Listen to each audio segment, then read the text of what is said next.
何かすごいことを聞いたみたいね。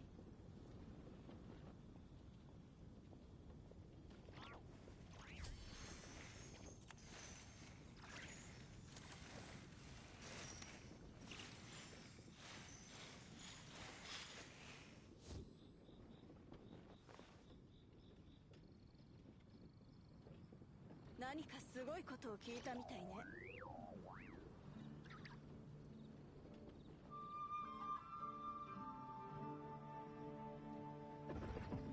すごいことを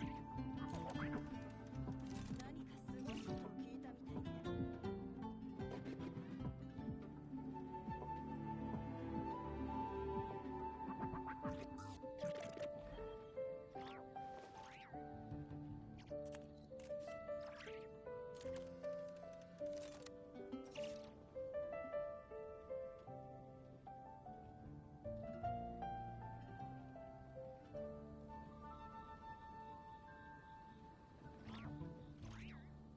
たみたいね。ずいぶん走り回ったし、そろそろ休もう。座って休憩。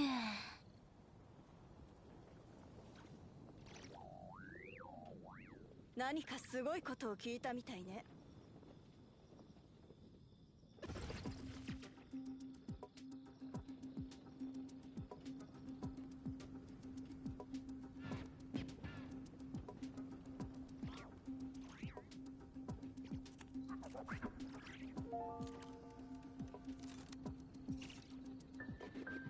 何かすごいことを聞いたみたいね。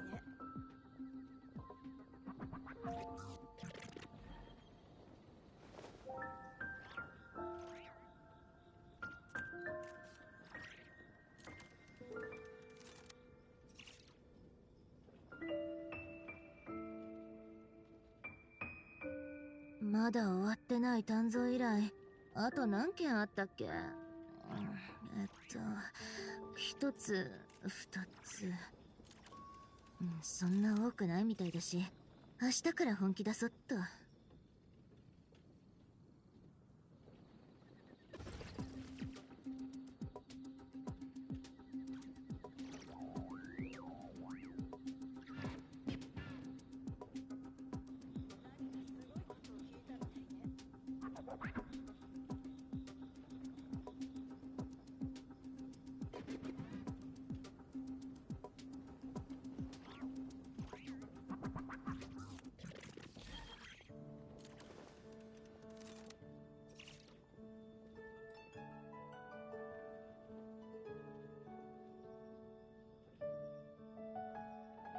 何かすごいことを聞いたみたいね。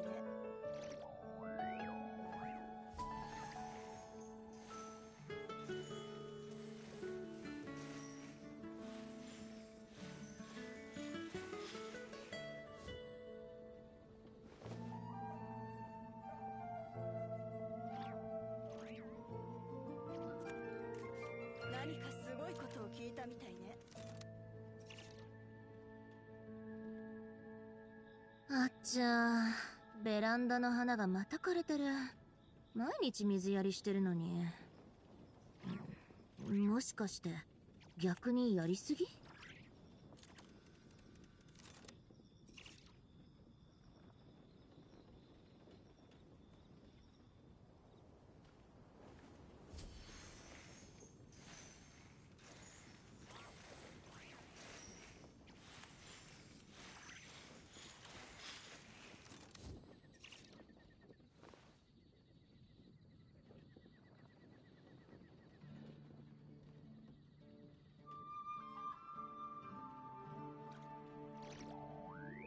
何かすごいことを聞いたみたいね。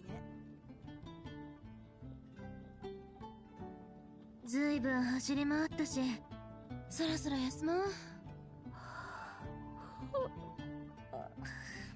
座って休憩。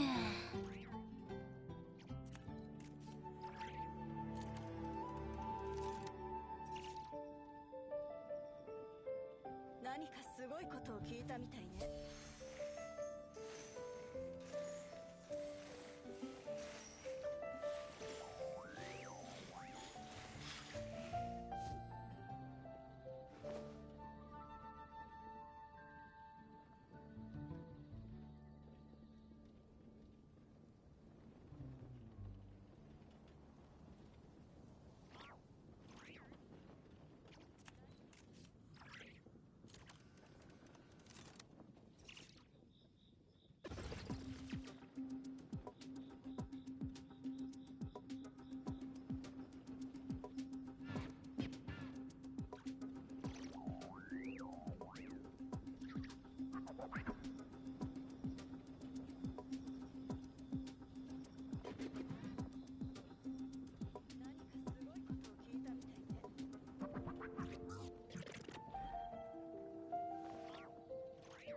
何かすごいことを聞いたみたいね。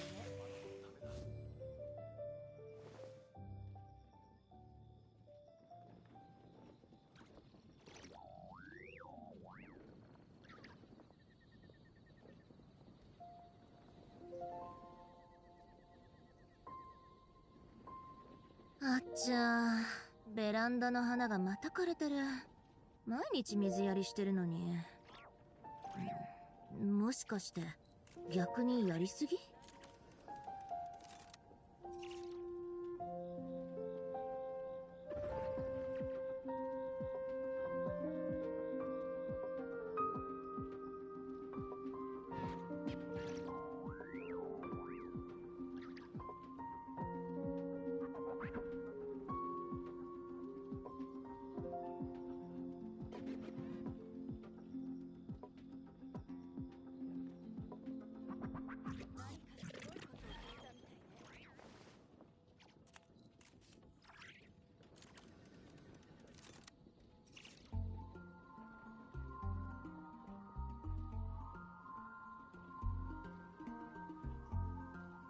ずいぶん走り回ったし、そろそろ休もう。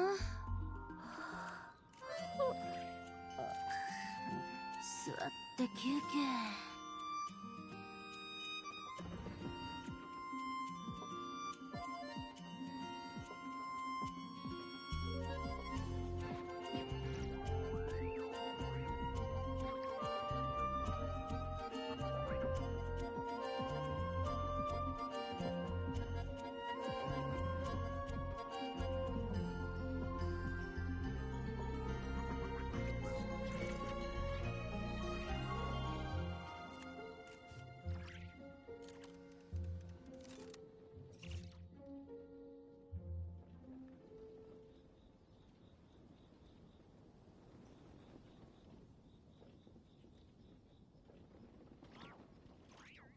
あっちゃー、ベランダの花がまた枯れてる。毎日水やりしてるのに。もしかして逆にやりすぎ？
まだ終わってない鍛造依頼、あと何件あったっけ？一つ、二つ。そんな多くないみたいだし、明日から本気出そっと。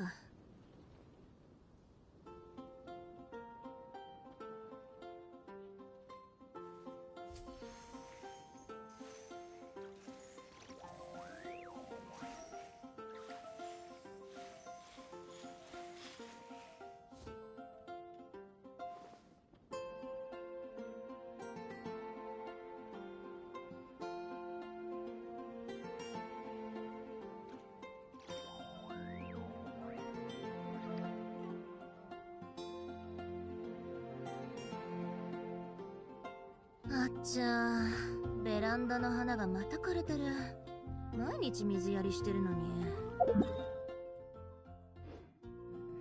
もしかして逆にやりすぎ？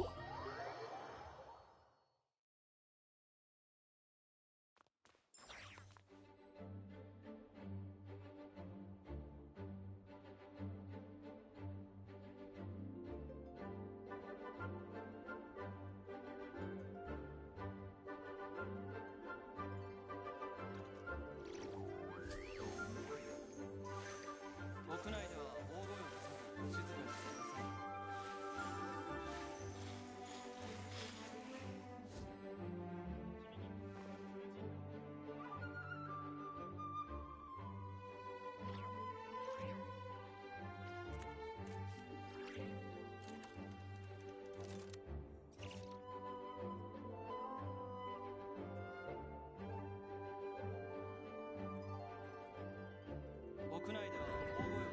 静かにしてください。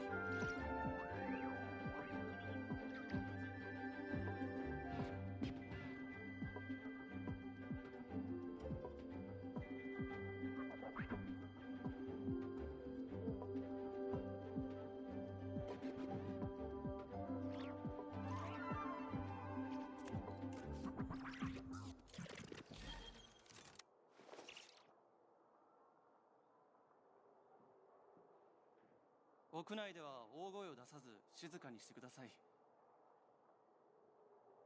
君にも友人のご加護があらんことを。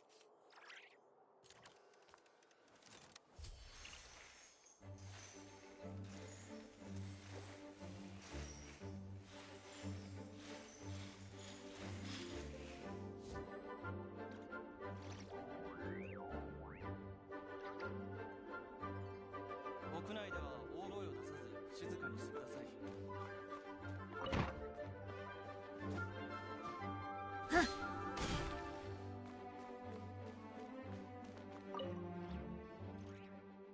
マスクさん、今日は来てないみたい。いつもは言語学の本棚の近くにいるんだけど。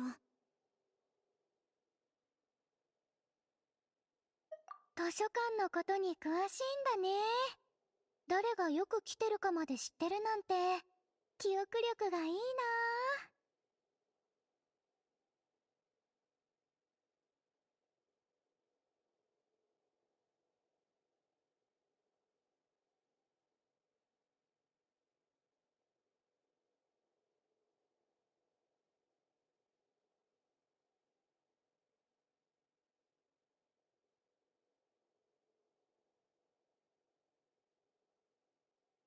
当然だよ。図書館は私の秘密の拠点だか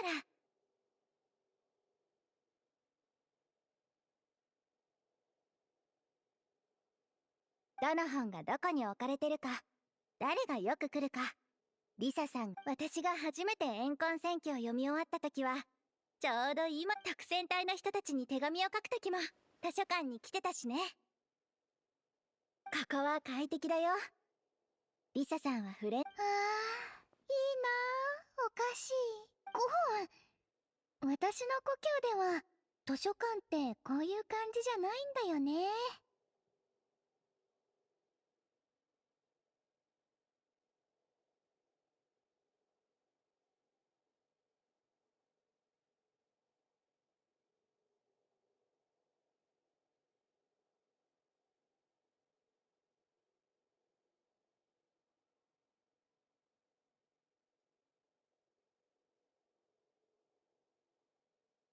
私たちが読むウォーベンって普通は壁にかけられてるから、あんまり高いところにあると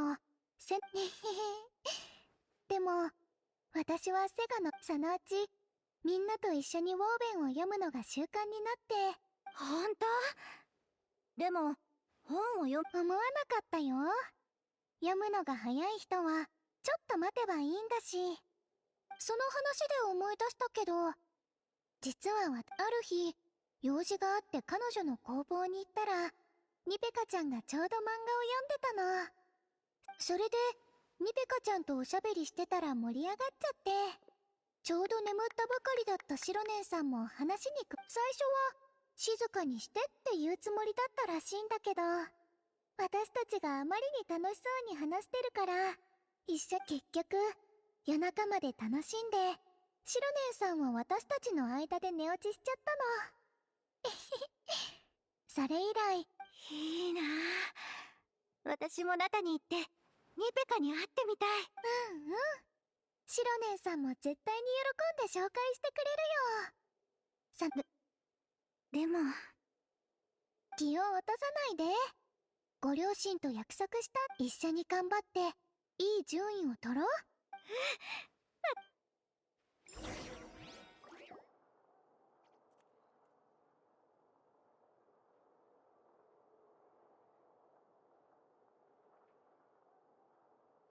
昼休みの間にこんなにたくさんお客さんが来るなんて思わなかったわ。あら、こんにちは、かわいこちゃん。それか大丈夫よ。中から来たこのお客さんは、もう一人のお客さんはよく眠っているみたい。ここの、それで借りたい本は決まったのかしら？どうも、俺はこの走行潮流を。私はミニーちゃんがおすすめしてくれた大丈夫よ。ところでそこで突っ伏しているヒョウのお姉さんも借りたい。ああ、本？うちは大丈夫だよ。この本結構良かったよ。これはまあ神聖とともにじゃない枕にしたらもっと素敵なんでしょうけどそれじゃあ今言われた本を登録する。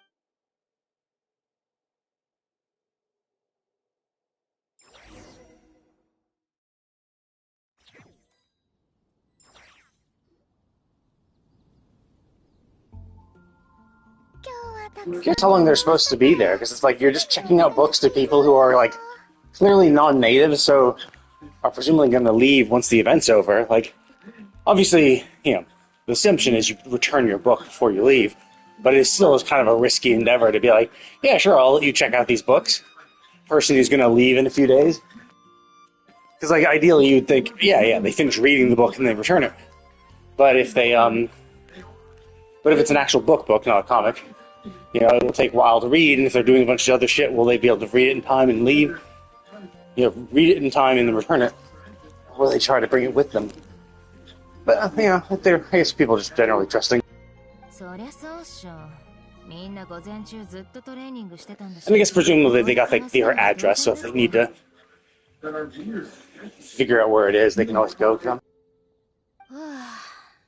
組織委員会が今日大量の防寒、それで物資箱をずっと運んでたから、私もお腹が空いてしょうがないよ。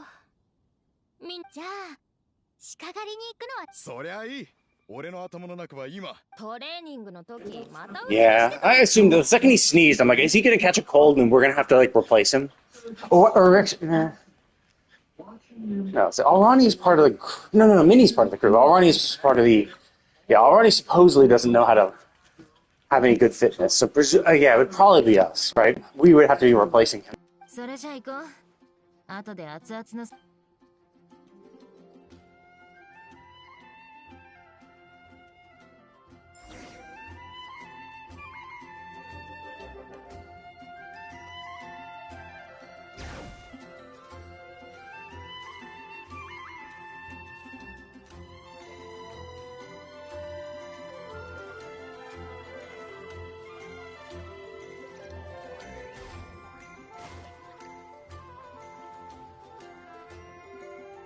鹿狩りはすごく人気で、私も家族と一緒によく食べに来るんだ。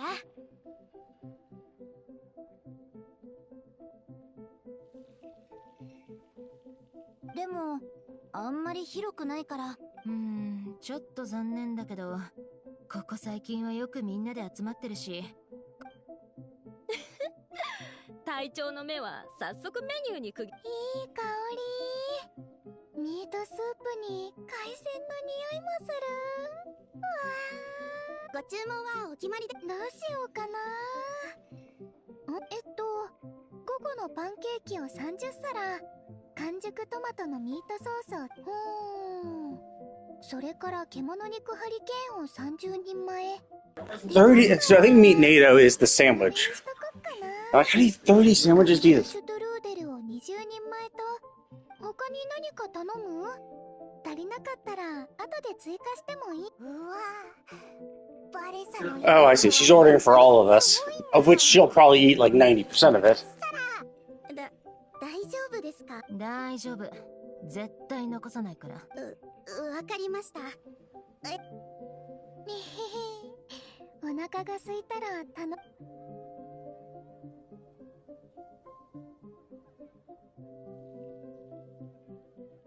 いやー、何度見ても感心するよ。バレサはまさに北条の国のエース選手だね。食欲もお腹いっぱいじゃないとしっかりトレーニングできないからね。それにフィエテナ様もアビスの魔獣ですら。隊長が今言ったのって小劇場特別編フィエテナとアビスの栄翔者のバーベキューバトルのセリフでしょ。怨恨戦記のセリフだったら全部覚えてる。熱狂。さすがアラニ。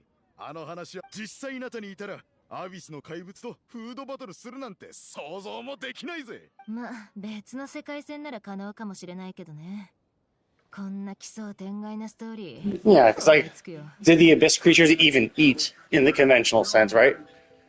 Like they destroy things, but like, and like obviously they just kind of like just do attacks because that's the easiest thing to do. So we've never really seen like even like the abyssal hounds just like swipe with their claws and stuff. So we don't know if they actually eat or if they're just there for pure destruction. 奇抜なストーリーもだけど、私が一番すごいと思ったのはやっぱりキャラ。Like in Final Fantasy 14, even if there was a monster, they might still eat you just to get your ether, because it's all about like, you know, the more ether you have, the more powerful you have. So they might eat their victims to get their ether. Whereas this game is like, well, we don't really like.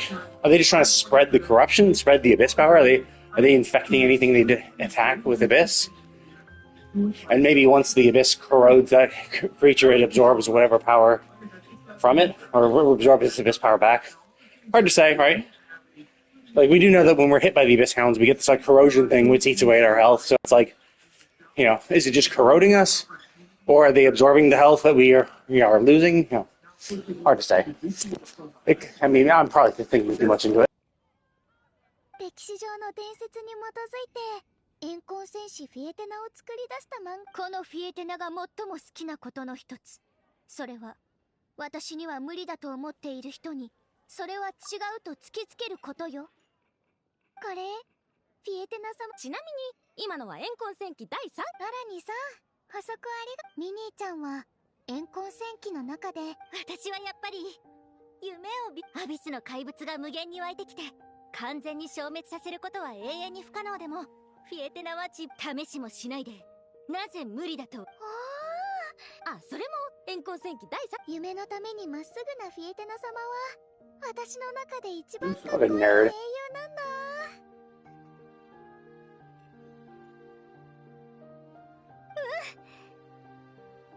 でもフィエテナみたいな根気強い一生懸命努力を続けてても、周りの人はそんなの非現実的だって言うし、私ももう諦めよっかなって思ったこともあるよ。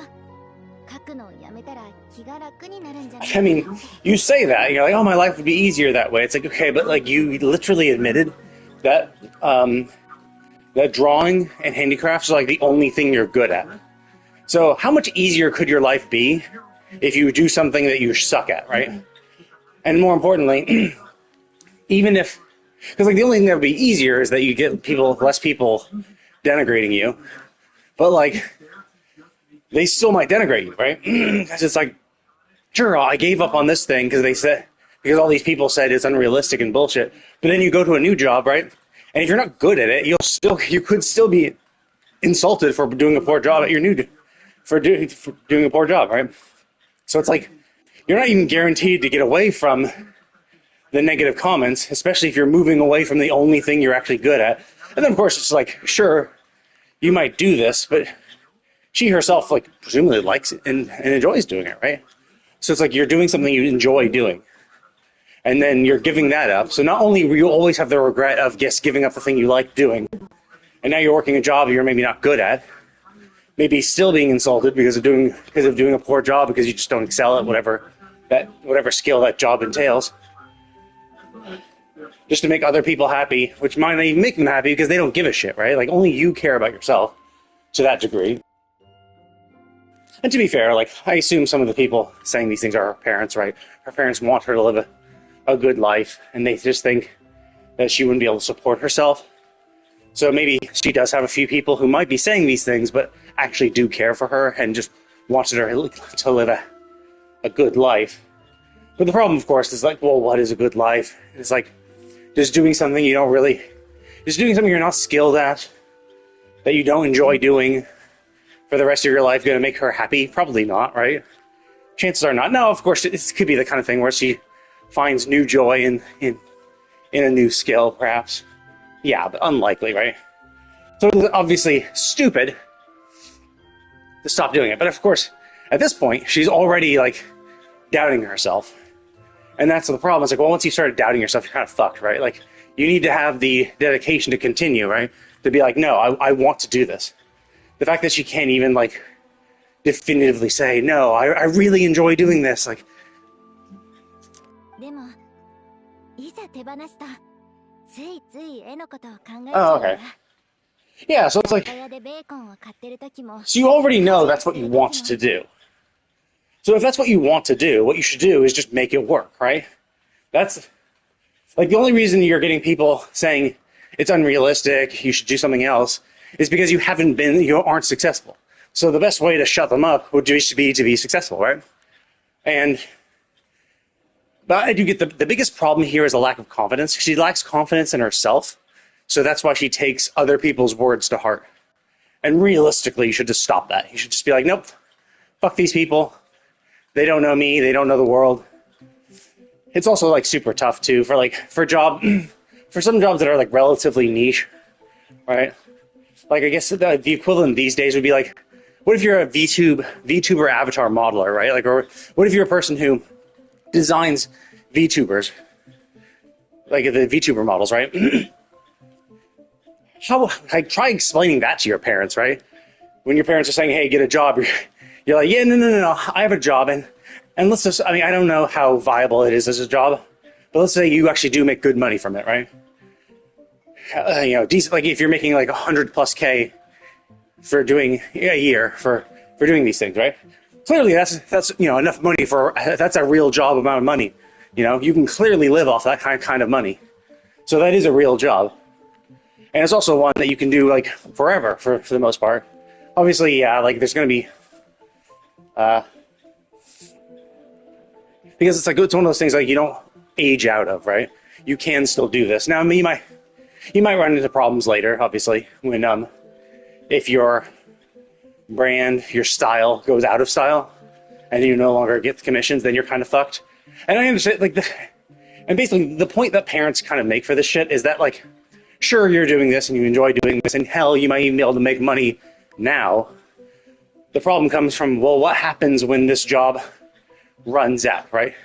If your style is no longer appreciated, and people are going to other VTuber models for commissions, and you no longer are making the money you need to survive, well, what do you do then, right? Like your only marketable skill was that, and how do you get a job when you've never had a job before? Your only job has been self-employed doing this thing, right? Like, it's tough in the job market because a lot of times what people are looking for is experience and like referenceable experience, right? Now, as an artist, you at least have your portfolio, right? So you can just show all the stuff you've done, but like still, a lot of companies are like, well, what job did you work before? How long? Like, sure, you might have been doing this for 5-10 years or whatever, but like that's 5-10 years as self-employed. Maybe you didn't even, create your own company, right? Maybe all you did was just do, private commissions. So you never thought of thinking to create a company under your own name and your own brand. Because then at least you could like reference that as in a new job application to be like, oh, no, I spent 10 years. I formed my own company. This is the company name. Here's a portfolio. Here's my website where I designed VTuber models. Here's a few examples of my work. And I did this for 10 years. Like that might be impressive. It depends though, because obviously like it's very unlikely you're going to get a job at a company that's going to do the exact same thing of making VTuber models. Maybe there is a company and they would, but it's far more likely you'll be just put into a general arts job for something. So that specific skill set is not going to be super helpful. But if you were if you didn't create a company, if you were just like, no, I did private commissions, and even if you can show a portfolio, they might be like, well, we'd rather have someone who has, like this guy worked for 5 years at this other company, and you might have double the experience working, as self-employed. But, they worked at a company, and the company can be a reference and stuff like that. So I understand the apprehension parents would have for something like this, especially in this world where, like, there's not as big a market for it, right? Like, Yaoi Publishing seems to be, like, the only one making stories like this, right? So there's obviously going to be a limit to how many employees that company can have. So it's like, yeah, if getting a job there might be really tough because there just might be a lot of people who want a job there, but not enough jobs. Now, she can make handicrafts for the stuff, and she did. Like, she made handicrafts based on the Soul Blazer saga. But again, and I mean, it looks like realistically, you'd actually run into trademark and copyright issues because it's like, well, you're designing something based on our series, and we have copyright of the series, but obviously copyright law in a place like this also might be a little non-existent for all we know. But yeah, I do get it. It's tougher in this time when you have less, when you would be striking out more on your own. And I understand that, yeah, like if you don't have any marketable skills, although to be fair, in a world like this, where there aren't like such high barriers to entry, right, for jobs, like in our current world, because we have such high unemployment and stuff like that, contention for jobs is is crazy high. Whereas in this world, like, it's presumably her parents could help her get a job, and there's always going to be some random thing she could do, and the cost of living is probably not super high. So it's not as big a barrier to entry for her to get a new job if her current job as an artist fades away. But it's the kind of thing, at the end of the day, she just needs, like this. It's like, and it's not like she lacks skill. It's just confidence, right? The only problem is that she clearly wants to do it, right? That's what you clearly want to do. So if this is what you want to do, what's the point of self-doubt, right? What's the point of doubting yourself when you can't seem to put it down? Like, yeah, it's like, and that's it. I'm curious what events are happening that makes her never want to paint again, because it's like, what? Like, I think it's probably just like she paints something or draws something or does whatever, and then just not to her own standard. It's like, well, come on, man. Like, people still might like it. フィエテナ様にだって根気強さっていうのは必ずしも毎日同じこと。私はね、本物の根気強さってお腹についたお肉は減らせるし、落ちた筋肉はもう一度取り戻せる。 Yeah, and I think that's the thing. She's just burning herself out. Where it's like, no, you can. As long as you're dedicated to drawing, it's fine for you to take breaks and not draw for a bit, to recharge your batteries. As long as you, I mean, it's just confidence, right? It's just you have to have the confidence to continue, and that's all you got to do. 一番大事なのは愛 Don't を give 持 up ち続けるこ for と any setback. Just keep doing it, whenever you can, and if you need a break, take a break. 愛こそ朽ちることのない力。そうそう怨恨戦記第6巻でフィエテナ様が悪役を倒す。忘れたことないよ。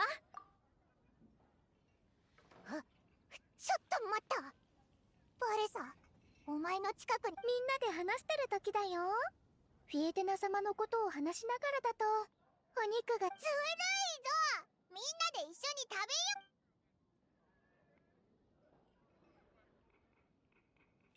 う。I mean, we can always buy more. お腹いっぱいだぞ。無理だ。腹ごなしにみんなでゆっくりキャンプまで歩。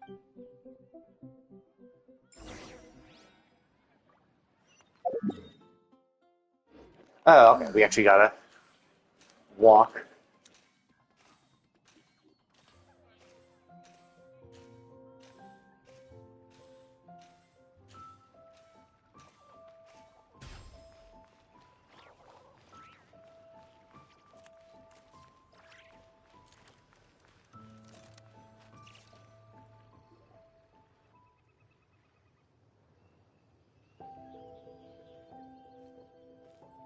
この後は何も予定入れてないから、キャンプに戻ったら各自休憩ってことで。よ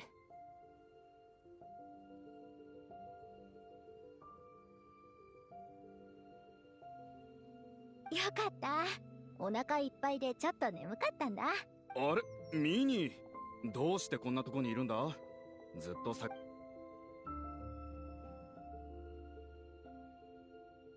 お兄ちゃん、何かあったの？ Are parents sick or 何 something? かって何日も家に帰らないから。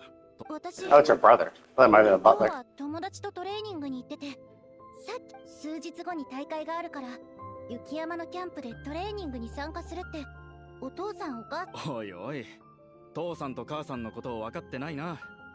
約束は約束だけど、何日もお前に会えなかったら。 Oh, okay. So it seems like they're a little too much of a helicopter parent. They want her to succeed. It's actually one of these psychological things that when you're raising children is you can't stop your child from trying something. Like if you're constantly hovering around your child and like preventing them from going to a location, like if they're trying to explore and wander around and you're constantly grabbing and pulling them back, that actually fucks up their psyche because you're teaching them basically not to explore. You're teaching them not to, basically think, right? You want to give your child freedom to make mistakes. You want to give your child freedom so that they can, like, explore what they want to do. If you hover over too much and prevent them from doing something, it basically conditions them to not try. And, yeah, that's bad. ミニ、この人がお前のお兄ちゃんの。お前の言ってた友達か。あ、栄養騎士じゃないか。いや、俺とミニーはちょっと年が離れてるけど、本当の兄弟で間違いないよ。ミニー、いつの間に栄養騎士と友達になったんだ。何も。ああ、うん。栄誉騎士様は最近皆さん、俺の妹が迷惑か。まさかミニーちゃんは私たちの大切な。それならよかった。趣味があるのはいいことだけど、楽しむ程度でいいだろ。トレーニングはまた明日にして早く家に帰れ。 Yeah, that's fine. あんまり父さんと母さんを怒らせ Like, his reaction is appropriate, right? It's like, it's great. It's, good to hear that you're passionate about something. But, don't forget about us. Come visit every once and again. The parents freaking out, that's not a good sign. That seems like they hover too much and they're probably, they're the ones, well, I mean, obviously we know they're the ones telling her to get a real job kind of thing. 先に友達とキャンプに戻って荷物を取っ。ああ、そうしな。 No, don't get your luggage to head home. Just head home for a quick little thing. あの二人は短期だからぐずぐ。皆さん、引き止めちゃって悪いね。No, like, he didn't say come home, like, and live here again. He just meant come back and, This entity that is now joining the consciousness of all the humans on the planet is so fucking like so sweet.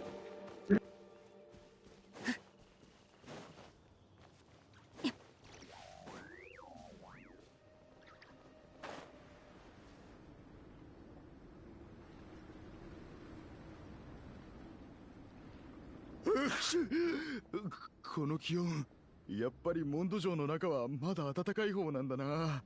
雪山のふもとは寒すぎるぜ。私も一緒に行く。満腹すぎてちょっと眠っておきたい。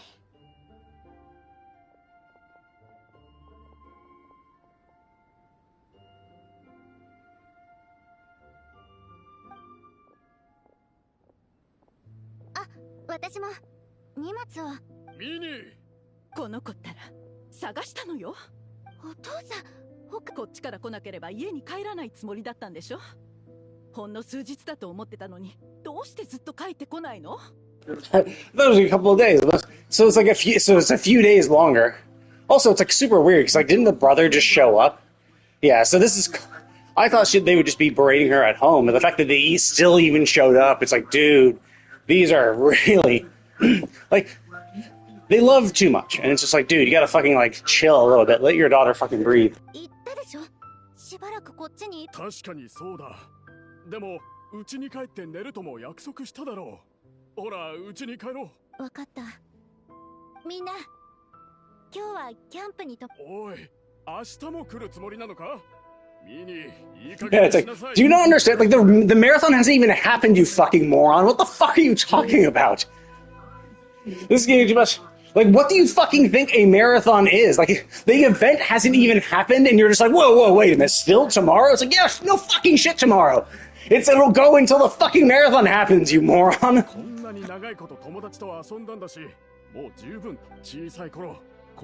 But yeah, so like that. The casual negging is bad, right? You're not built for this, right? You're basically saying, hey, you're not good enough for this. And if you say this enough, it really fucks up a child's mind. You know, this is what builds insecurities in children, and this is what stops them from being confident enough in themselves. Because it's obviously hard for her to be confident in herself when her parents are constantly insulting her. Remember that one time you got sick as a child? Clearly, you can't ever leave the home, right? Like, you might get sick outside. Jesus Christ. It's just like, dude, are you fucking kidding me? Really? Remember that one time you got sick once? It lasted for a few days. We were worried. It's like, yeah, no shit. That's how sicknesses are. People get sick. It happens. Like, Jesus Christ, this is way too like, obviously it comes from a place of love, but Jesus Christ, that's way too overbearing. おお、君がバレサか。ミニから話は聞いているよ。手土産？いえいえ、そんなお気遣いなく。この数日間、彼女はトレーニングを一番早く始めて、一番フィジカルトレーニングでも、コース練習でも、それに、お二人は、Yeah, like, and that is the other thing too, is that the whole idea was that, oh, there was this deal. The fact that they're acting like this kind of shows that either it shows one of two things. One, they were never intending on honoring the deal, either A, because they thought she just would not be able to do it, or B, they're just assholes and they would not. So it's like, the fact that they're like this, you know, the fact that they're like this and just like, what? Like, yeah, so it's like, they love her, but they honestly don't really want her to succeed. They just want her to do what they want to do. And they're too, and honestly, while it clearly comes from a place of love, it's also incredibly self-centered. Because it's like, oh, remember that time you got sick? We were worried. We were worried to death. Ah, I see. So you want me to come home so you won't worry. This is not because you want me to be safe. It's so you won't worry. It's incredibly selfish. 何をバカなことを。趣味を持つことは何の問題もないが、何が遊び事のために。Yeah, exactly. Right. ようなことがあったらどうする。父さんを責めないでね、ミニ。私たちはあなたのことを。Yeah, we both want what's best for you. You just other than actually doing what you want to do. Like, I find it weird too that they keep bringing up health and shit. It's like like, dude, you referenced one instance of me being sick, right? One instance of her getting sick, and it's just like, yeah, you got sick once. Clearly, your health is a huge problem. It's like, no, fuck off. Yeah, and again, it's inherent. It's all this negging, right? It's like, we want you to succeed, 漫画を仕事にするっていうのは堅実じゃ but ない what you're doing is meaningless, right? We want you to succeed, but what you love to do is bullshit, you know? We love you and we really want you to be happy, but you can't do, but if you do, but we don't approve of what you want to do to be happy. It's like, come on. And to be fair, like, what is a stable career in this society, right? Like, お前を咎める父さんも母さんもお前のしてきた努力を見てきた。だが俺たちの心配も全ての夢が Yes. 思い通りにかなってそれで食べていけるわけじゃないんだ。 it's also, it's like, it's also super weird, right? Because, like, obviously these people seem well-to-do, right? Like, they're dressed very well. You would assume that they have money themselves. And it's the kind of thing where, like, if you have money and you can support your daughter during this time, that's the best thing to do, right? It's one thing if you guys were all fucking poor, right? And you're just like, dude, we eat like ramen noodles every fucking meal because of how fucking poor we are. Like, we understand how much it sucks to be poor. So, you know, Minnie, please find a job that can support you so you don't have to live like this, right? But no, like, you live perfectly fine. You should let her spread her wings. Because, like, you say it's not a viable career, but you don't know, right? And if you stop fucking insulting your daughter, she might do well enough and prove you wrong. So basically, like, you're clipping her wings and then being like, look, you're clipping her wings and being like, and then when she tries to fly and fails, you're like, look, see, clearly you just don't have it in you to succeed. It's like, dude, you fucking clipped her wings and then are just, and then basically using the, that she can't fly as proof of your own position. It's like, no, you have to let her actually don't try to fuck her over. Let her try to fly. You have the leeway to allow her to try it, but you're choosing not to. お母さん 向こうへ行きましょう I doubt it. Like, the problem is, it's like, she wouldn't be so lacking in self-confidence if she could. I mean, I don't know. Maybe she'll come back, but it's like, yeah, it's obviously her parents are stupid because it's just like, she's trying to make something for herself, right? She's trying to succeed. And you have parents who are basically like, yes, but before you even try, we're going to tell you how bad it is. Don't even try. It's stupid. Don't. And it's like, dude, or you have the money to support me if things don't work out. Could you just let me try for a few years and see how well I do? You know, rather than just stopping me from doing what I love to do, maybe just let me try and be there to help, to support me if I fail, right? Don't try to bash me down to the ground so that you can protect me. 私もミニーちゃんのために何かご両親の話を聞いて確かにミニーちゃんのためを思っていて And well, I mean, they said that. They can say whatever the fuck they want. But yes, I mean, I don't think they're bad people, right? I think they're bad parents, but they're not bad people. And you might be like, what? They're bad parents is because they're restricting their daughter, right? They're good people because they're doing it from a place of love. But they're bad parents because they're using that love to try to manipulate their daughter into doing what they want. You know, what they think is best. And, I mean, to be fair, right, like, there are definitely a lot of times when children try to do stupid things. And because they're just, you know, young and they don't know how stupid what they're doing is. And so, yeah, having a parent there to stop them from making a grave mistake is very helpful. But the problem is, this is not that point, right? They're using the fact that she got sick once before.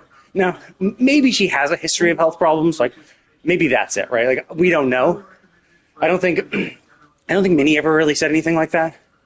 And they themselves only mentioned one time she got sick. And it's like, it'd be one thing if they were like, Minnie, you get sick all the time. Like, there was, like, if they started with like, oh, you get sick all the time. You're constantly getting sick. And there was even that one time you had a fever that lasted for 7 days. Yeah, sure. Like, okay, then health seems to be an actual concern with her. But, like, getting sick once and using that to say, oh, well, no, you got sick once, so you should just stay inside forever. Like, what? Like, how fucking dumb is that?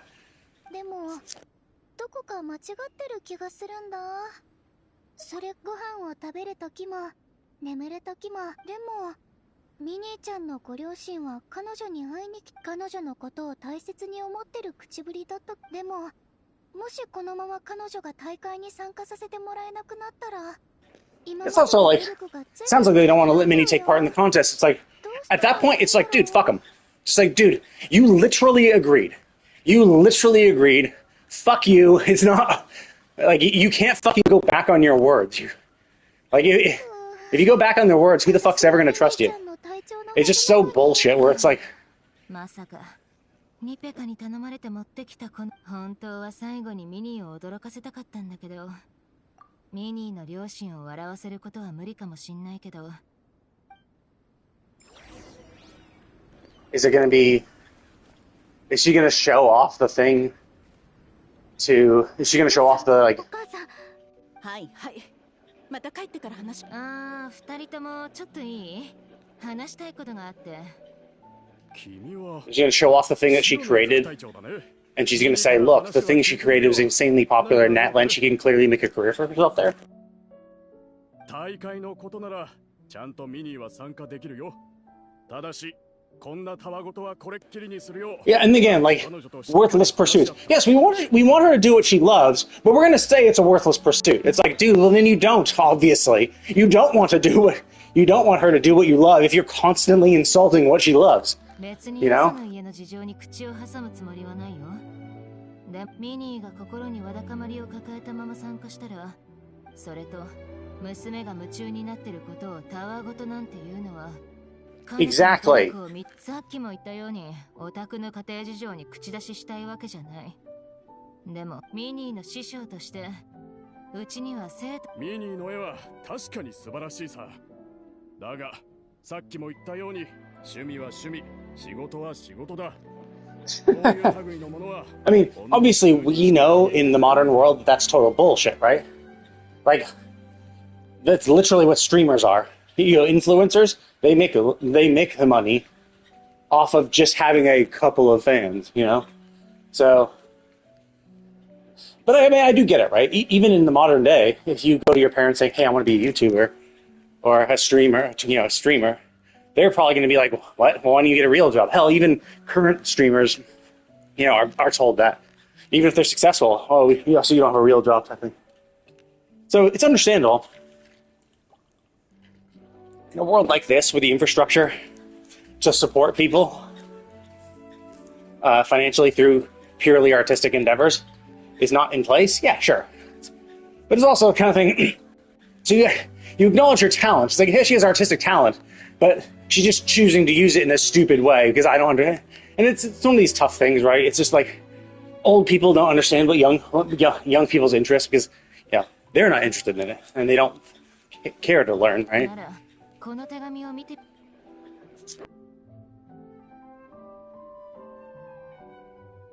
これはミニーの作品が大好きな人が本当なら一人一人が手紙を書くはずだったんだけど、うちの生徒であるニペカが主導して全員人数がめっちゃ多いからだいたい一人一筆。ニペカ。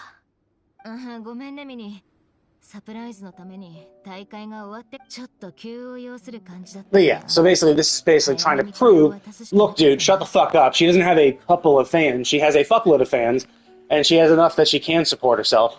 So maybe stop insulting what she wants to do without even letting her try. Because basically, you're trying to stop her from even trying. You're like, yeah, I appreciate that you're passionate in this stuff, but before you even try to do what you want to do, we're going to constantly insult it and say you should, like, dude, you're well off enough that you can, like, give her 5 years to do what she's passionate about, right? Like, is it that fucking hard for you not to be a dick for 5 years? ミニーの趣味がたわごとだってあんたが思う理由はで、あんたが思う漫画に足りない価値ってのは確かにその通りだ。だったら今見た通りだよ。あんたの娘の作品には熱心なファンが多い。モンド城に来た時ね、銀融詩人ってみんなにすごく。 That is true, actually. That's a very good point, right? The existence of bards and bards being so lauded proves that you can you can succeed in purely artistic endeavors. やってることを銀融詩人に彼女の作品と集まった。それでもまだミニーが創作を続けることに反対する。しかしこの子は体が。それは私から説明する。信じてください。私は小さい頃からおじさんおばさんミニ適度なトレーニングはプラスになるし、ずっと家に閉じこお父さんお母さん毎日トレーニング。Okay, so maybe she was sick. Maybe her maybe her health was actually poor as a child. Like not just because they meant. I think the way they phrased it was stupid because they just mentioned one illness and it's like, well, you mentioned one illness. They should have prefaced it with like, you know, you've been constantly getting sick as a child, and then there was this one really bad time, right? So it's just like we're just worried, right? That'd be one thing, right? And maybe they did mention that she was sickly as a child.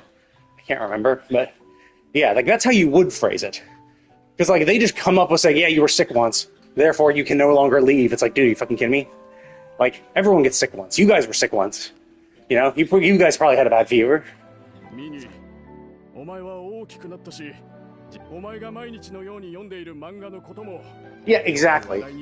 And that's kind of the problem just in general, is that people don't understand it, and rather than try to understand it, they just enforce their own worldview. I don't understand this, therefore it must be wrong because my worldview doesn't include that. And I was successful by doing this. I was successful doing A, B, and C, but I don't know anything about D, E, and F. So clearly D and F are dog shit and useless. But yeah, I mean, Jillian raises a very good point with bards, right? Bards are considered, and generally that's kind of how it is for like art in general. Is that like there's always forms of art that are more respected than others, right? Like if you paint oil paintings and stuff, you're probably gonna get a little more respect than like VTubing avatars, you know. But like they're both drawing, right? But you know, so it is stupid because of how subjective it is, and it's just people's own inherent values are giving it any, like it's people's subjectivity that's giving it any sort of value, and so it's just like, but yeah, it is. Yeah, and again, like that, it's fine. Like the sentiment is fine. The problem is that you can express the sentiment without insulting what she likes to do, and constantly putting her down.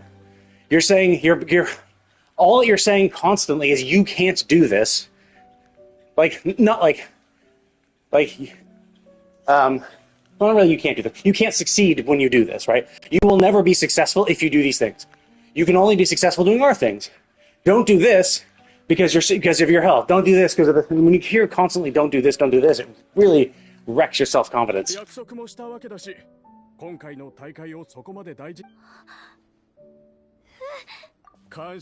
Okay, so now we're gonna. So $10 says that when we get back to camp, the big dude is gonna be even sicker. So the big dude's gonna be super sick, and now we're gonna have to replace him so that we can help her succeed.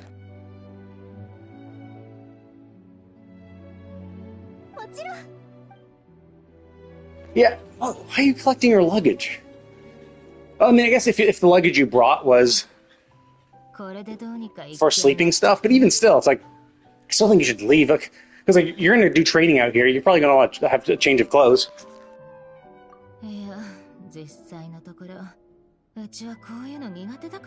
But no, like her points were very, very well articulated.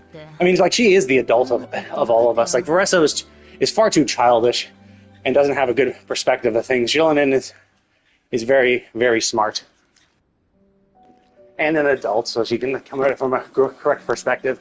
And again, like you didn't even say, like, yeah, after she talked to them, they're like, oh, okay, well here's our actual concerns.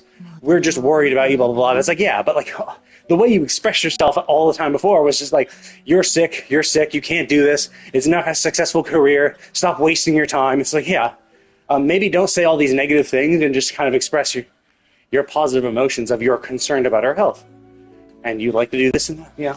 And like at the end of the day, she still went back to her home, right? So they were like, yes, you can do all these things, but we would like you to come back home so you can sleep in your bed and, you know, avoid getting sick from cold and stuff like that. You know?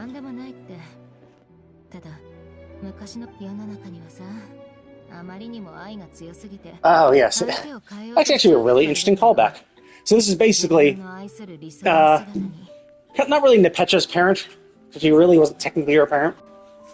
But in Jillian's character quest, we met a woman who lost her daughter and basically adopted a new one and was trying to create a name which would have basically, like, she was trying to, like, use, I forget the phlogiston, to create a name for her adopted daughter to basically turn that adopted daughter into her original daughter, right? Like, going against the, basically, like, I don't know, wipe out her personality, or just, like, basically, like, use the name, which would, like, contain, like, the personality and memories of her daughter, and then just, like, implant them into the new kid, and then basically turn this, her adopted daughter, into the closest replica for her real daughter that she could.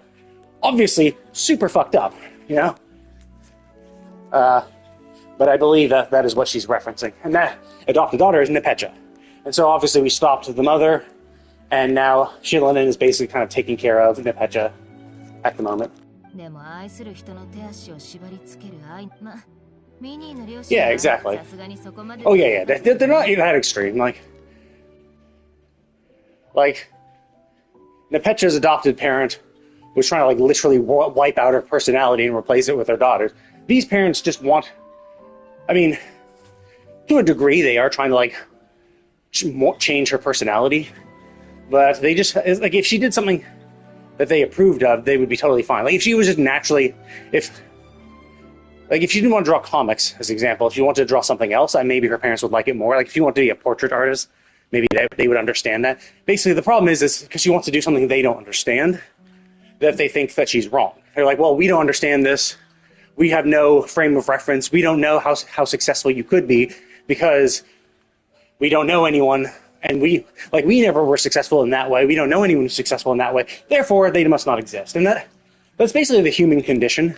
If you can't if you haven't personally experienced it, most people just deny it outright. They're like, nope. If I didn't do it and I don't know anyone who did it, then clearly it's bad. It happens a lot with video games too. Obviously not in the same way, but it's basically like, oh, well, if I don't like this video game, it must be bad. You know? Like, they try to make it seem like, and then when people, like, say, no, it's good, like, hell, all the Expedition 33 hate, right? Expedition 33 won a fuckload of awards, and you get a bunch of people, like, bitching and moaning about that. It's like, dude, it's a fucking amazing game. But it's a bunch of people who didn't play the fucking game saying it's bad because they don't understand it. They just insult it. You know, it's just, it's a human condition for everything. And then people try to associate with other people who will back up their claims. It's like, oh, I didn't like this game.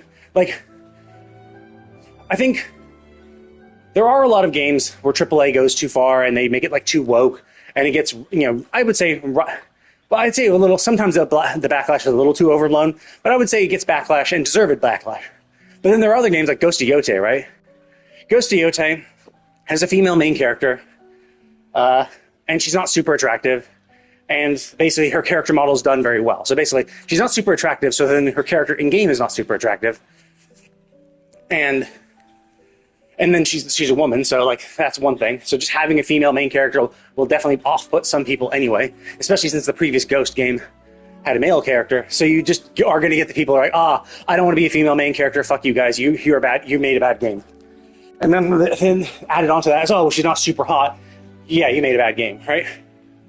Completely ignoring the game. And they're just like, nope, because it's a female main character and she's not attractive, therefore this game is woke, and therefore it is bad. And it's like, no, it's actually not bad. It's actually a very good game. The story is really good, the graphics are good, the music is good. It is a very good game. But you get these people who are like, nope, ugly female main character, therefore it's bad. And they're just trying to push this narrative because, you know, anything else would go against their worldview. And now, to be fair, if you go out of your way to make a female main character unattractive, you go out of your way to do so, then yeah, it's like chances are the developers have the wrong idea in mind or are trying to push some sort of narrative which, you know, could be like distracting themselves from making a good game. But Ghost of Yotei is a good game, but you get so many people, and then, like, even that, like, especially in the Game Awards, I mean, and the main character, the person who mocapped the main character of Ghost of Yotei, was like an activist and a lesbian. So like people are using that against her. Be like, well, yeah, she's an activist. I don't like her as a person. Therefore, the game must be bad too. Stupid, weird associations like that. And you're just like, okay, whatever. And like when Jennifer English won Best Performance, like there were people who like took a clip of Erika Ishii, who was the actress of Ghost of Yotei, who was cheering along. Well, she was eating popcorn while they were announcing it, and then she cheered along. You know, Jennifer English won, and so she cheered. And you get people who like take that clip and like are insulting her because of it. It's so fucking weird, right? We're just like, man, like. And then even now, people, you know, try to say that Ghost of Yotei was unsuccessful, and because they want it to be unsuccessful, they want basically the world to reinforce their world values. They want to be like, no, I don't like the game because it's a female main character who's not super attractive. When, to be fair, pretty much every character in the game is not really attractive, right? They look just like normal people. And you could argue, yes, if you made them more attractive, you'd sell more copies. Yes, 100%. Obviously, obviously characters that are more attractive are going to sell more. Like, no shit, right? But just the same way that making a character ugly intentionally can detract from the game. You know, you clearly have the wrong priorities for the game.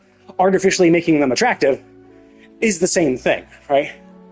It's you are distracting yourself from what really matters in a game if you're dedicating resources to making them more attractive, just the same as if you made them less attractive, right? Obviously, making them more attractive will probably sell more anyway, so it can make a bad game slightly less bad. And a good game slightly better, right? But people keep, even these days, still saying, oh, no, they perform poorly. It's like, dude, like, you kidding me? Like, just any objective measure of that is just flat out wrong. Because supposedly, now I'm not 100% sure, obviously, because I don't know if we have I don't know if the person who leaked this number is actually accurate, because I'm not going to verify it. It's like, whatever, right? But supposedly, the game sold 3 million copies in a month. Okay, 3 million copies a month. Like, you might think, oh, that's kind of low. It's like, well, no, like it's obviously not like a huge banger game, but it's also released only on PS5. But you also have to think that that's 3 million copies, and I just say, well, if the game sold for $60 on average, right, $60, even though technically I think it was a $70 game and had a collector's edition and a deluxe edition, which could have been more, but let's just say 60, because it makes the math easy for this. Is that 3 times 60 million is $180 million. And it's also been reported that the budget for this game was similar to Ghost of Tsushima, which is basically 60 million. So they had a budget of 60 million, and they sold 3 million copies at 60 a pop, so they get 180 million. So it's like they made 3 times more than their budget, and yet people are trying to push the narrative that it was unsuccessful. And this is before it even got a port to other platforms, right? So it eventually will come to Steam and maybe Xbox, I'm not sure. Ooh, hella, maybe even Switch. So everything seems to be ported to Switch these days. So it's like, yeah, so 3 million copies already made 3 times their budget. And yet people keep trying to keep saying that, oh yeah, performed poorly. It's like, no, it didn't. You know, it didn't perform poorly. Shit, I've been walking for an hour. I don't think I can.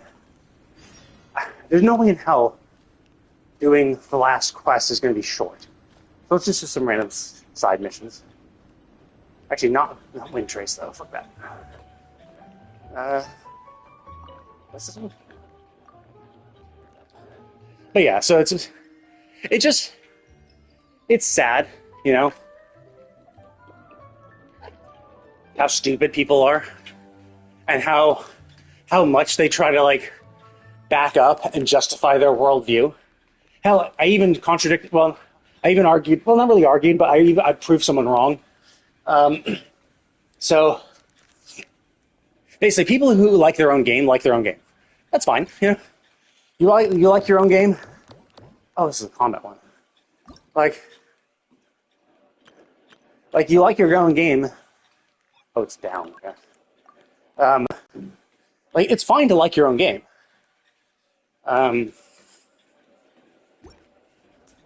Whatever. It's fine to like your own game, right? But like, it's so weird that when you're trying to like manipulate the data to make it seem like your game is good, and it's just like, really, dude, you like that, you know? Because what happened was, so Wuthering Waves had a new patch, right? And so it reached, because of its new patch, a 3.0 patch, it reached an all-new peak. Because the game didn't actually release on Steam before their 2.0 patch. So there is no frame of reference, right? It came to Steam in like 2.3 or something like that. So after the main patch. So realistically, 2.0 might have had an even bigger concurrency count, and we could see that it actually dropped in 3.0 for all we know. Obviously we don't, so I'm not going to make claims like that. But again, we have no frame of reference for what a 2.0, like 1.0, 2.0, 3.0 concurrent players on Steam would look like. Hey, like it could be that if it released on Steam day one, you could see that popularity has gone down every single patch, every single expansion, right? It could be that 1.0 might have gotten to 100,000 players, then 2.0 went down to 50, and now 3.0 is 40, right? Because it got to 40. It got to 40 with 3.0. So we could see, now, because we don't know that, because it didn't release on Steam, we have no frame of reference. But that doesn't stop people from going like, yeah, Wuthering Waves got a new peak. It's like, okay.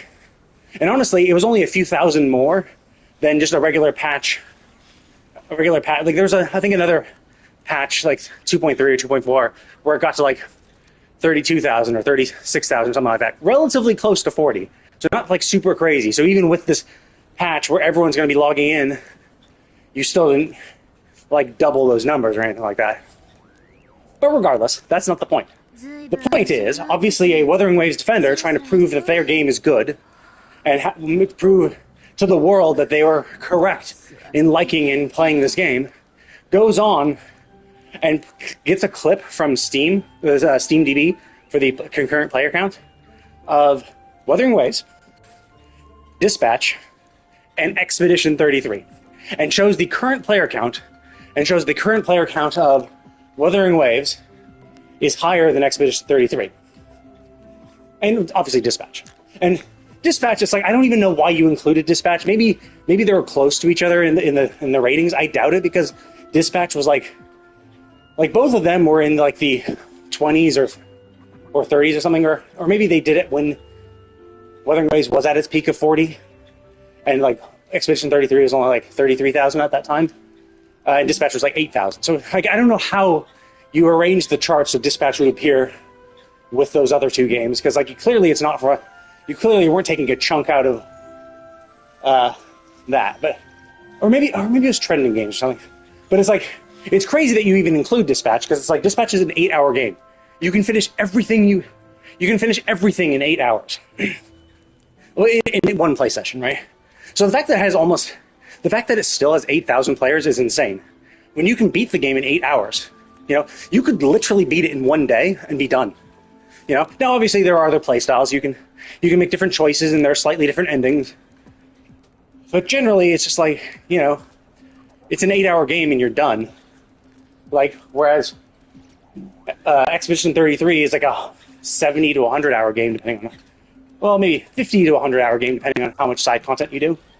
So it's like, clearly, yes, you're just gonna, the longer a game takes to beat, the more likely you're gonna have more concurrent players. Because like, yeah, sure, if they all start at the same time, they'll still be playing it for a certain number of days, at a certain number of hours per day, right?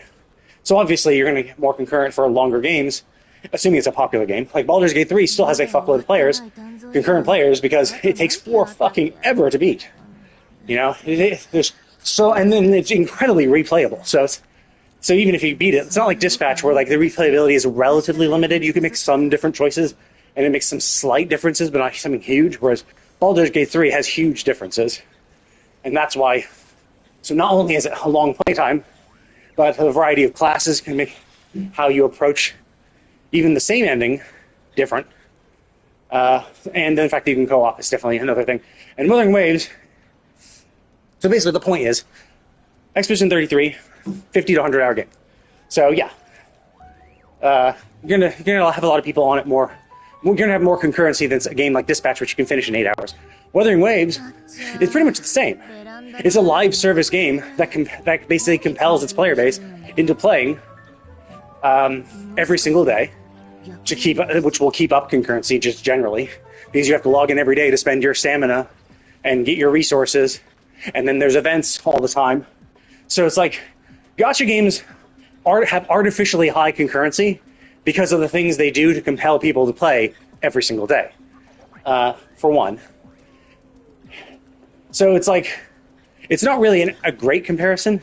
You're comparing a single-player experience to a semi-co-op live-action game which constantly produces new content to keep people actively incentivizing players to play every single day. Those are the games you're comparing, you know? Expedition 33 with that. Secondly, they only showed the current player count. So it's like, oh, okay, so you just found a point of the... So obviously, that's what raised my suspicion. I'm like, why are you only showing current? No one gives a shit about current. You know, it's the 24-hour peak. That's what matters. You know? It's the 24-hour peak or the max, right? Because obviously, once you've gone past that 24 hours, it'll drop down. It'll change. It'll be different. But obviously, this guy did it right after it hit its peak of 40K. So he was like, yeah. And so I went on to SteamDB and then basically posted in a reply including the 24-hour peak of both games. And at the time I took it, both the player count, the current player count, and the 24-hour peak was higher in Expedition 33. So basically, they just found a time of the day where more people were playing that game than Expedition 33, and that's it. And the 24-hour peak of Wuthering Waves was 40,000. The 24-hour peak of Expedition 33 was 44,000. So even within that one day where Wuthering Waves peaked at its highest it ever did, Expedition 33 still beat it by 4,000 players for that day. So it's like, yeah. And then at the particular period of time I just looked, it was like in the late evening, the current player count was already higher in Expedition 33. So it's like, yeah. And then you also have to remember that Wuthering Waves just had a brand new patch in a game that, you know, a brand new patch with a lot of new shit to do, whereas Expedition 33 is a 9-month-old game. You lost to a 9-month-old game in both in your 24-hour peak. Yeah, and obviously this 24-hour peak for Wuthering Waves was also its max peak. Expedition 33's max peak was like 100,000. So even its max peak is higher. But obviously, as I said, we don't really know Wuthering Waves at 1.0, 2.0, so on Steam at least. So it's hard to say. Maybe 1.0 could have matched that height. Because obviously, for games like this, you're going to have the highest player count right as the game releases, as everyone tries it. And then it drops, you know? And then you can see for later expansions how many players you can bring back, you know, that type of thing. So we have no real threshold for how many people were ever playing it on Steam, since they didn't release on 1.0 there. But either way, it was just like... So obviously this guy was incredibly disingenuous, right? They intentionally didn't include the 24-hour peak, because the 24-hour peak slapped them up in the face. The 24-hour peak disproved their own point, so they didn't include it. They just found a time of the day where Expedition 33 was lower than Wuthering Waves and posted it like, yeah, suck it, Expedition 33, Wuthering Waves beat you. It's like, dude, no. You still lost to a 9-month-old game. And to be fair, Expedition 33 did have new DLC. You know, it did have new DLC about a month ago or a few weeks ago. So, you know, that did bump up the player count a little bit. Because now people are going back and doing the DLC. But even still, right? Like, it's still a 9-month-old game. And a 9-month-old game you have to buy versus a free-to-play game that incentivizes concurrent player count with event incentives, daily requirements for spending resin, or like, you know, the fact that you have a stamina account which encourages people to log in every day to spend your stamina for resources, you know, huge open world full of bullshit just to waste your time, you know. things just huge open world that's mostly empty, but scattered with a few things to look for, you know, stuff like that, right? So yeah, this is just kind of like gaming in a nutshell these days, where it's just like it's a bunch of people who like a game and they just can't stand other games being more successful or being more popular, and so they have to like insult other games, you know, like a Game Awards is a very good example of that, when you have people insult game genres they just don't like, right? Like I remember, I think it was for the previous Game Awards, where, you know, Jeff Keighley announced the new Okami game, and you had a bunch of people like, oh, this is bullshit, I don't care. It's like, well, yeah, people who are Okami fans loved it, you know. And then Konami, I think, or Konami US, their Twitter account say, oh, would you like it more if it was like this? And basically they replaced the Okami art and it added a gun or a ball there. And then this guy was like, oh, you're racist. It's like, dude, it's your Twitter. Like, how the fuck do we know what race you are? The point is that it was making fun of them as being a ball or gun gamer, because there are some gamers who only play games with guns or balls, right? They only play sports games, or they only play first-person shooters. And those people just do not understand other games. You know, like Shroud is a very good example of that. Like, he likes first-person or third-person shooters. He was thinking, oh yeah, Arc Raiders should win Game of the Year, not Expedition 33, despite never playing Expedition 33, you know? Because it's like, yeah, that's the only game you play, and it's fine if you like those games. But like, to ignore and denigrate other games that you don't play because you don't like them is like, no, that's fucking stupid. Like, Arc Raiders isn't a good game. Like, isn't a good game, right? The reason why games like Counter-Strike, PUBG, Arc Raiders, what makes them good games is the co-op element. The game itself is relatively mediocre and boring because you're doing the same thing over and over and over again. It's basically a roguelike, right? Roguelikes will never win Game of the Year too, you know? And it's actually even worse than roguelikes. Roguelikes could have stories, right? Hades 2, both have stories, both are roguelikes, you know? But like games like Counter-Strike, Arc Raiders, they don't have a story. Like, the story is bare minimum. There's practically nothing there. The only point is just to go kill other people or collect a bunch of shit and make your own stash bigger, right? For the extraction shooters, like, yes, just go out there, get more stuff, make your character stronger. For Counter-Strike and other first-person shooter games like Call of Duty, Modern Warfare, Call of Duty, and Battlefield, it's just purely, yes, can you kill, like, it's just to get high number of points. It's the experience that is fun. Like, the gameplay is just trying to not get in the way, right? It's like, hey, did you make the game good? You design good maps, good weapons, good stuff like that? And the actual fun is from the experience. The game itself is not fun, you know? Like, if you just put yourself by yourself in a Battlefield map, you wouldn't be, well, I mean, maybe some people would have some fun just exploring, but generally, yeah, it's not a fun game. No, the only fun comes from the competitive nature of it. The only fun comes from the actual battles against other people. So clearly, it's not the game itself that does this. The game is just facilitating the experience, and the experience itself is what you consider fun. Now, I don't like PvP, generally, so I don't play those first-person shooter type PvP games, because fuck that. I don't care if I beat other people. I don't, like, who gives a shit? So I don't do those games, because I don't find them fun.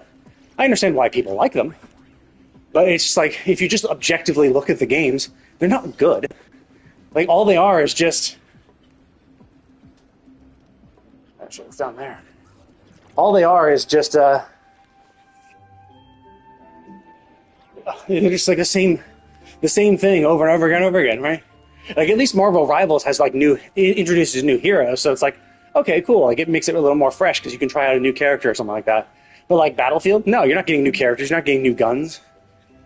You're not getting anything that changes how you would play the game. You play the game the exact same way, no matter what character you pick, for the most part. Obviously, yeah, like, maybe you have different classes might have different base guns, but, like, still, it's like, you play the game basically the same way, you know?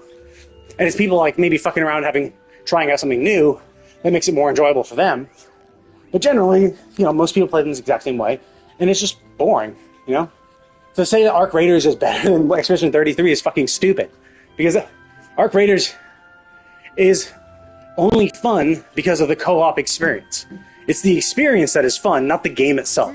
The game itself is just there as a medium through which you can have a fun experience. They've created a sandbox. It's basically, I mean, it's very much like this. They've created a sandbox, and you've built an amazing castle, and you're like, look, this is Game of the Year. Look at this amazing castle I made. It's like, great, but the game is the sandbox. Your sandcastle is your thing. Your sandcastle is your experience in the game. But we have to rate the game for what it is, which is the sandbox. And the sandbox is just a sandbox. It's boring. It's uninteresting. Sure, you can have fun in it, and you can make all sorts of shit in the sandbox, but that shit you're making is your experience, and it's not translatable. You know? And you just get people who forget that, right? Who just have so much fun in them, and that's all they ever want to do. And everyone likes different things, right? Some people just don't like stories in games. Hell, you get a lot of people bitching and moaning about cutscenes in games. Oh, why does this game have to have so many cutscenes? Well, because it has a good story, fucking asshole. Stop fucking... And it's also, like, stupid. You get these people being like, stop trying to put all these cutscenes in my game. It's like, no, it's not your game. If you don't like the game because it has cutscenes, fuck off. Let the game be what it is. Stop trying to force your values on this already existing game, right? If you don't like it, don't play it. You want to play a game without cutscenes and without a story, play Elden Ring. You want to play a game with a story, play something else. You know? It's a bunch of people who just, like, want the world to cater to their own preferences and then insult the game when it doesn't. They're like, oh, I want to play as this type of character. Like, I want to play as a male character, therefore I'm going to rate this game poorly because you're a female character. Shit like that. It's just like, dude, are you freaking kidding me? Like, have you ever tried, like, just enjoying the game? You know, having fun? You know, not trying to... Because, like, I mean, and to be fair, like, that's just what everyone does, right? Everyone wants to make every game like their game. They want every popular game... Like, it's almost like they don't want any game to be popular unless it's something that they personally like. Which is just stupid and self-centered. But it's just how it is, right? They're like... Final Fantasy 16 came out, right? People bitched and moaned, oh my god, it's action combat, action combat. Final Fantasy 16 is a great game. Now, if you don't like the action combat, it's fine, you know? But you get so many people saying, oh, it would have sold so much better if it was turn-based. And it's just like, no, you don't know shit, right? Because the fact of the matter is, Square Enix releases turn-based games all the fucking time. You know, multiple times a year. People don't buy them. And not surprisingly, Square Enix thinks, maybe when we actually invest more budget into a game, we should make sure it's something that will appeal to most people, because for these other games, people just aren't buying them. We noticed that when we made Final Fantasy 15, which is a more action combat-y, it sold better than any other turn-based game we ever did. So they leaned into action. And now you get these people who, no, it should have not been action at all, fuck you. It's like, dude, you could say that, but it's still sold better, you know, than other previous games that were turn-based. So, like, you can say whatever the fuck you want, but the numbers don't lie. Now, on some level, though, you do have to, like... It's just one of these things you can never, like, go back. We'll never see a world where we could properly compare a turn-based 16 versus a action combat 16. You know, that will never happen. So we can never prove one way or the other. But it is just stupid, because it's a bunch of people who just like, oh, I want this type of game, and this, you know, I want this type of game. How dare you not be the type of game I want? Like, this game is now bad because of it. You know? It's just like... It's so sad and pathetic. It's like, there are hundreds and thousands of games to play. Like, if you don't like action combat, then don't play it. Play something else. If you don't like action combat, you like turn-based, great. Dragon Quest 1, 2, and 3 are out. Dragon Quest 7 Remake is coming out. You know, Octopath Traveler 1, 2, and 0 are out now. Like, Bravely Defaults. Like, Square Enix makes turn-based games. Triangle Strategy, Dealfield Chronicles. These are all turn-based games that have been released in the past 5 years. Do they have the sales number that Final Fantasy 16 has? No. So, I wonder which is truly the most popular, right? You know, like, if you take it, like, maybe now at this point, Octopath Traveler 1 came out ages ago, and maybe that has sold more. But, like, Final Fantasy 16 sold like 3 million copies in a week. Did Octopath Traveler sell 3 million copies in a week? Hard to say. They never really said it, especially now that we can't count any. Now that we can't count digital sales and we're no longer doing physical, it's really hard to keep track. But like we never heard any announcement that it sold 3 million copies in a week. So maybe it did. Maybe it did, and they just didn't announce it. Who knows? But again, it's just like you see these things, and all objective metrics kind of point to it, not selling as well as Final Fantasy 16 did. And then you're trying to like blame Square Enix for seeing that, oh yeah, when we make action combat games, they sell more. And yet are supposed to go against that and make games that don't sell as well, because when they do produce them, they don't sell as well. Like, they literally don't.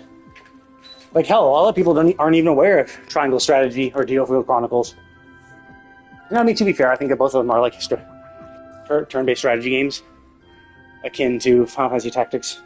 I mean, yeah, there's Final Fantasy Tactics as well. Ygritte Chronicles also came out. Like, there's just so many games like this. And it's just like, you can't please everybody. And the problem is that the side you don't please goes on a hate tirade saying, oh, you're shit. And I think at its core, the biggest problem is just people can't enjoy things for what they are, right? They can't just play Final Fantasy 16 and enjoy it for what it is. Like, there were people who made, valid complaints. I would say some of them are a little too nitpicky, like the lack of meaningful builds in 16. They're like, oh, there's not enough RPG in it, because like you always just basically use the current weapon. Like, you just get the newest weapon and that's it. And while there is a little more variety in New Game Plus, when you can actually get weapons beyond +3, so now I think that allows some older weapons now to be viable. I think, I'm not sure how it balances stuff out, because there definitely were weapons where like, oh, this has more attack but less stagger. This is more stagger, less attack. So it'd be really cool if I got +6, or like whatever the new max rank in New Game Plus would have all the base weapons you can get kind of each have their own like gradient, where it's like, okay, this is 100% attack, 50% stagger, and this blade is 90% attack, 60% stagger, stuff like that, where it's like at max level, you actually picking a sword could actually make a difference in your playstyle slightly. But again, like you only really had the weapon and accessories, and then people are like, oh, we don't have a party. It's like, well, yeah, because the whole point of this is action combat and a test of your skills. It's supposed to be testing your ability. If you had allies, it's not really a test of your ability anymore, because it's like, because the damage they do is minimal, and like it's supposed to be about you dodging and countering and doing all this shit. So obviously, you're not gonna have party members for that stuff, for that type of game. Like, Devil May Cry didn't have party members, so like, no shit, this is how it is, right?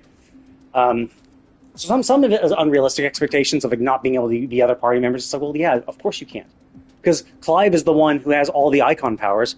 So like, that's what makes Clive interesting, is because you can actually change around your attacks and have different builds and all that shit. But if you were Joshua, he would only have Phoenix powers, right? And maybe he would have the Phoenix powers you have as Clive, but then maybe a few extra. But like, again, he would only have Phoenix powers. Same if you were doing Jill, she would only have Shiva powers. Like, how fucking boring is that? Like, who the fuck would want to do that, right? It's like, yeah, I could be Clive, who can be everything, or I could swap to Jill to be Shiva. Now, it could be interesting if you could like swap characters, right? So you could swap to Joshua to do his Phoenix powers, then swap to Jill to do her Phoenix powers, and then swap back to Clive to do all the other powers. Yeah, sure, you could argue that. But again, it's like, that's not how Devil May Cry is. So it's like, I think some people had unrealistic expectations. I think wanting more customization and more items, and that was the other thing, like less RPG items. Like, so obviously in other Final Fantasy games, you could get like a shield that could absorb fire, or you could get a ring that absorbs fire. So now fire does no damage to you, or you could get elemental weapons that do elemental damage. But it's like, adding elemental resistances and elemental attacks into the game would really fucking suck, because it would actually limit your options, right? So like, there was one area in the game where you basically are going through a volcano. Not surprisingly, there's a lot of lava monsters and like heat-based monsters. So if they were going to do elemental resistances and shit like that, then obviously all of your fire attacks would either be absorbed or resisted. So any builds that involve Phoenix or Ifrit's powers would now basically be at a handicap, because now they would no longer be doing damage or maybe even healing the enemy. So you'd have to swap to something else. And obviously you would assume that your Leviathan and Shiva powers would be better. So you'd end up just going into that with only Leviathan and only Shiva powers, because even if you don't like them, because they get like a 2x boost to damage because of the weakness, they would just be stronger than everything else. So it's like, you might think, oh, that would be cool if we had more RPG elements like that, but if you actually think about it and you're not completely stupid, you'd realize at the end of the day, it would just restrict your choices. Because now you're removing 2 of the icons you could have used as viable options. You're heavily weighting two others to be really used. It's like, yeah, so it's just you're discouraged from doing other stuff. It's like, it's much better where you just ignore all that bullshit and you can pick a fighting style you want and change it up whenever the fuck you feel like, and have it not impact your damage beyond just you being bad at the game and not knowing how to use your skills properly, right? Like, if you're a skilled player, you could do all actions equally, right? That type of shit.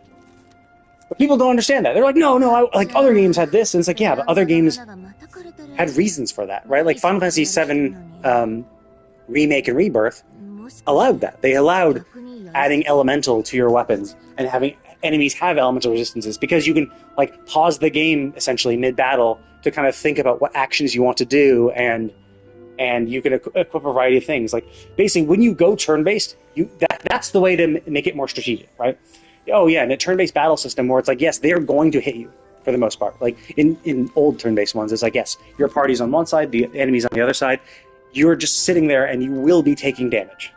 So, under the assumption that you're 100% going to take damage, that's why you need these defensive options, like the spells to buff yourself, and the items to absorb certain elements' attacks. That's what, and ribbons to nullify all status ailments. Because in a game like Final Fantasy 16, you can dodge everything. You can dodge and parry literally everything. You can do no damage runs in that game if you're skilled, right?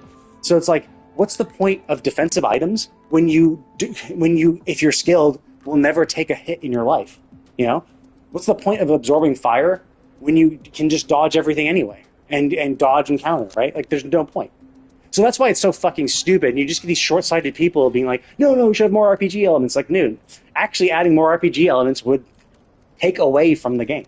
It would make it more restrictive and make it more gear dependent versus skill dependent, you know? But people just don't get that. And they just want what they want. And the game is bad if it doesn't cater to what they want, which to some degree, sure, right? Like, I understand you might not like the game as much because it doesn't have, like, if you are looking for something in a game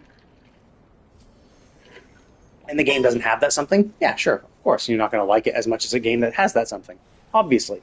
But when you have people categorically hating a game because they went a different direction, it's just like, dude, stop being stupid, you know? Like, there's this one streamer who, like, is just going on a hate tirade for the Final Fantasy VII Remake and Rebirth. And, like, just, I don't know, he's just like, he's made his, like, personality about it. It's just, it's sad, because I used to watch them. I like them. And it's like, yeah, sure, every now and then they would rant and rave. But then, like, about, like, the direction Square Enix is taking, and, like, fine, sure, like, here and there, it's like, yeah, when you're, like, bringing up specific points and stuff. But now they're just, like, they're just going on hate tirades all the time and just categorically hating.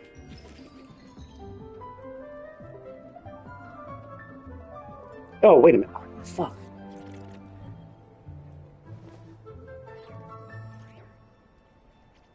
But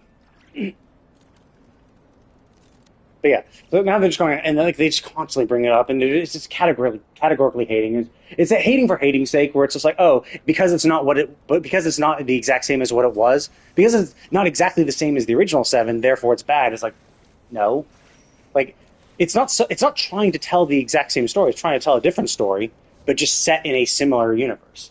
Like, that's it. But you just get people, like, it's people who want it to be a shot-for-shot remake, and it's just like, no. First of all, it wouldn't even work as a shot-for-shot remake, because, like, have you seen the graphics for the original 7? They're, like, absolutely dog shit. Like, a lot of the stuff is just, like over-the-head view. Like, you don't have any you had no acting in it. Like, you wouldn't see facial expressions. You would only see some vague motions and some dialogue. And some people might argue, well, no, just have all the 3D models, but just say the exact same lines. Sure, but, like, again, what might be fine on text and stuff like that doesn't translate well to spoken stuff, like, and acting and stuff. Like, it just doesn't there's not a one-for-one translation. You can't just do it like that and be like, there we go, we're all done. And like, also like the overworld map, it's like you were walking over a green texture. That's it. Like, how do you translate that into a 3D world, right? I think what they did in Rebirth was insanely good. Like, holy shit, like, that feels real. The world feels so cool and interesting. And it feels like, you know, how that world would be in a 3D landscape. But obviously, if you're going to do stuff like that, you know. Anyway, there's a lot of choices and decisions they made, and you get some people who are just, and like this streamer dude was like, oh, you know, when Dio appeared, he's like, if he doesn't show up and he's all flexing and all that shit, then the game is absolute trash. And what does Dio do when he shows up? He shows up all flexing and shit. And so like, oh, cool, so you must have liked that, right? Because like, you wanted him to show up and being just like flexing and all that shit in front of you. And that's exactly what he did. And then he still complains about it. He's like, well, no, this shouldn't have happened. It didn't happen like this in the original. It's like, dude, fuck off. Like, Jesus Christ. You literally said he has to do this, he does that, and you still complain about it. It's like, it's just one of these people who are just categorically hating the game. And it's just like, and they can't just enjoy it. They can't just play it, enjoy it, and have fun. And I think that is sad, and I think that's kind of what gaming is these days, is that you just got a lot of people who are just super into their own game, and are just dicks about it. But anyway, I'm going to go ahead and call it here. It was a long rant. Way too long. Way too much time wasted. I will be... I'll probably be popping into... I think I'll probably pop into Final Fantasy XIV. I'm going to do some grinding in Occult Crescent. Level up more of my jobs. I think I have 1.5 jobs left to level, and then I'm done. And we'll also pop farming and trying to get more gold and stuff. We'll see if I can get more +1...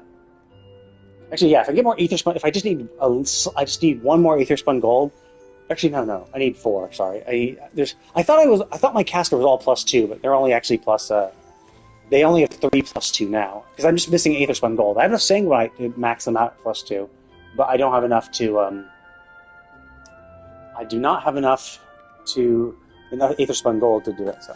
Anyway, so I'll be popping into Occult Crescent, do a little bit of grinding then, and then I'll probably play a little more Dragon Quest 1 later in the evening, because it's a pretty chill game. I've really been enjoying it. So, anyway, thank you all for watching, and I will see you all next time.